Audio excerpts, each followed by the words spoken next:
Tātou, ana kai te korero he mo te moana me te ngahere I tēnei wā, atu I te tekau karaka ki te papautana o te rā, runa I te reo irani o rangi tāne.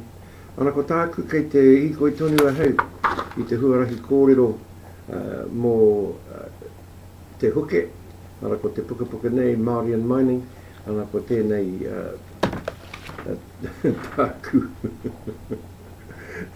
tāku mea whakawhirinaki me ki.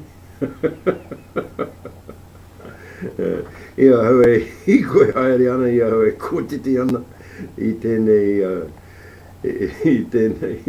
au huke tēnei au whai tāuna I te ngahere I te moana rānei. Nā reira ko te mako tēnā te ahuarana o te rānei nā ana ko te wawata.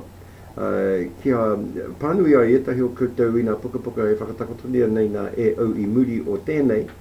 Nā te mea, he take hohonu tēnei. He take hohonu, kariko he mea nāwari te mūhio I nā ahuarana o te ao huke ki te moana, ki te papa o te moana, kia ia tātou e whakaro ana me ki moana dākau ki whaināroa. Me wena mō mea. Nā reira ko te mako piri ki tēnei mihi atu ana ko te wawata ki hono mai ai koutou.